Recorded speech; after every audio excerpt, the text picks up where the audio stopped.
Hello, I'm Jabari Mongoose, and this is my farthest attempt on a hardcore randomized Nuzlocke in Pokemon Platinum. I really enjoyed my Wishlock challenge in Emerald Sea Glass, so I wanted to continue by doing another randomizer Nuzlocke. This time, it's in Vanilla Platinum, and even without modifications, I consider it to be a challenging game. The rules of this randomized Nuzlocke challenge are as followed. Using the Poke Randomizer software, I randomized every single Pokemon encounter. Every wild, static, and egg encounter will be completely randomized while leaving alone the Pokemon on trainers, gym leaders, Elite Four, and champion battles. I don't like randomizing trainer Pokemon because I typically think they're weaker in the end. So the way this randomizer has worked allows me to use a bunch of different Pokemon that I probably normally wouldn't get to use in Platinum and still have your typical Pokemon Platinum experience.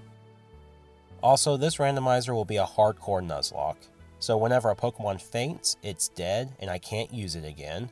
I can't use items during battles, and my Pokemon can only be leveled up as high as the next gym leader's ace Pokemon. The rest of my Nuzlocke rules and my Poke Randomizer list on how I randomize this software will be in the description below. And with that out of the way, let's begin with the challenge. After watching a TV program about Sinnoh's own Professor Rowan, my rival Garrett comes over, suggesting we should go meet the professor to get some Pokemon off him. But unfortunately, it's dangerous going into tall grass because we'll get attacked by wild Pokemon.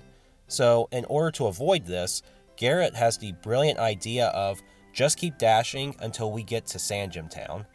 And my 10-year-old self is like, you son of a bitch, I'm in. We are just about to run into the grass when suddenly we are yelled at by none other than Professor Rowan himself. He begins to chastise us for nearly running into the tall grass, and we just tell him that we love Pokemon a lot, and he immediately changes tune and he's just like, okay, here's some Pokemon. So that's convenient. Now, in base Platinum, your starters are between Turtwig, Chimchar, or Piplup. But in this randomizer, my starter options are Caterpie, Poliwag, and Bellsprout. I think I'm starting to regret this challenge. I think out of these three, Poliwag is the best option. It has some versatility since I can evolve into either Poliwrath or Politoed depending on what my box needs in the future. It has access to Surf, and I think it has a better move pool than either Bellsprout or Butterfree. However, it is the worst matchup against Garrett's Bellsprout. Poliwag's only damaging move is Bubble, and Bellsprout has Vine Whip, meaning this fight is overwhelmingly one-sided. But this is okay. The run doesn't start for me until I get my Pokeballs, so I don't consider this a wipe. Garrett does try to be a friend and cheer me up by saying it could have gone either way, but the thing is, I'm just not convinced, man. Anyway, we both go home to rest. The next day, Mom tells me I should go to Sand Gym Town to thank Professor Rowan properly for my new Pokemon.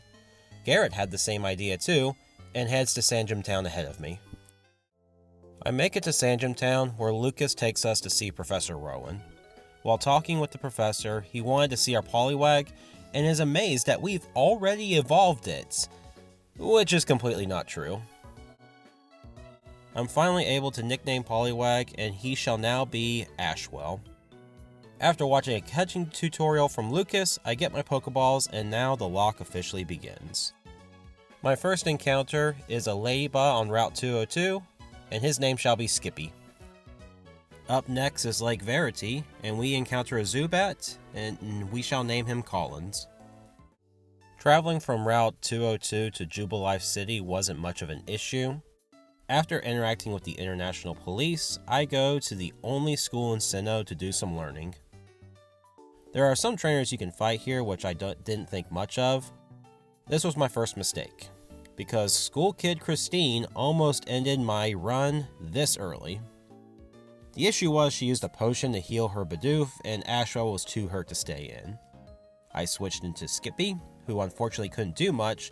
Then I had to bring in Collins and risk his life by trying to hit a 55% Supersonic, and hoping that Bidoof will hurt itself in confusion. Thankfully, that is what happens, but if Bidoof landed one critical hit, that could have spelled the end of this run.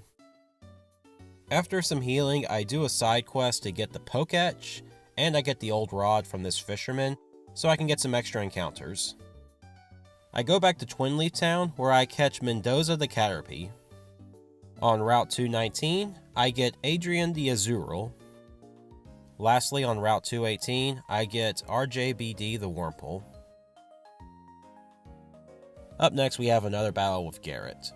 I train everyone to level 9, which means Mendoza and RJBD evolve into Metapod and Cascoon. So now it's time for some revenge after our first battle. Garrett leads with Starly, and I lead with Ashwell.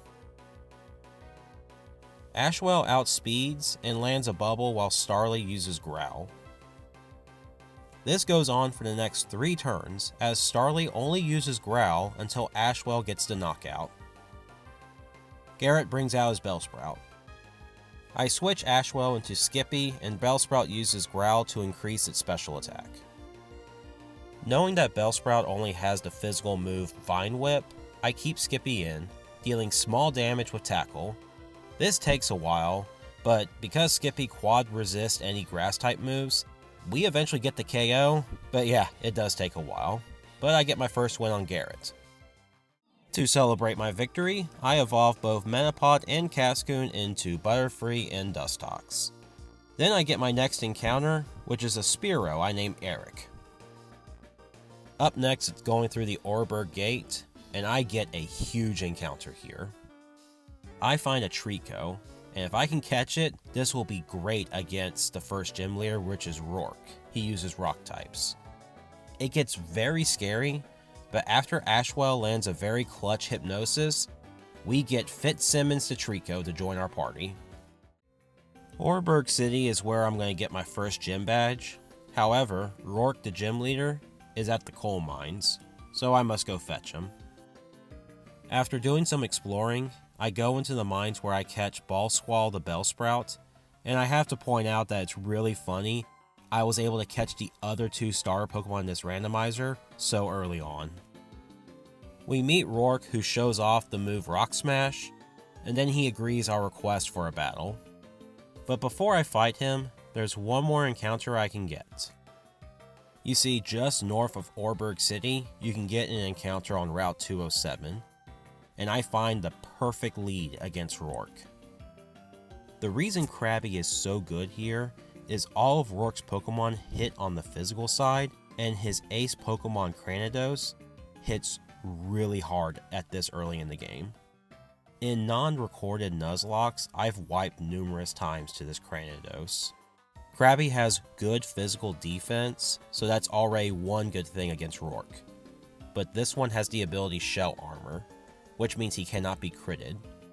In theory, Krabby should be able to stay in against Cranidos for a few turns before I have to switch him out, because I don't have to worry about the 1/16 chance of any move dealing double damage. I take my team into the mines to grind for levels. Once everyone has hit level 14, it's time to take on the first gym. Rourke leads into Geodude, and I lead with Matthew. Krabby hits a bubble that puts Geodude in the yellow, and then Geodude uses Stealth Rock.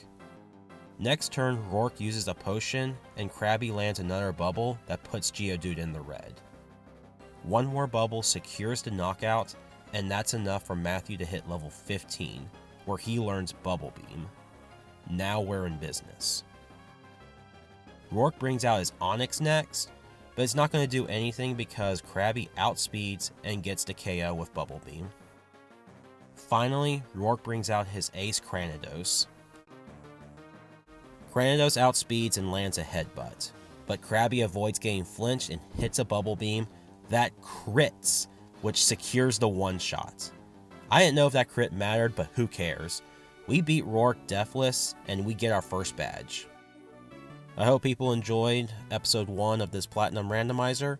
If you liked it, please consider subscribing, and tune in next week for episode 2. See you next time.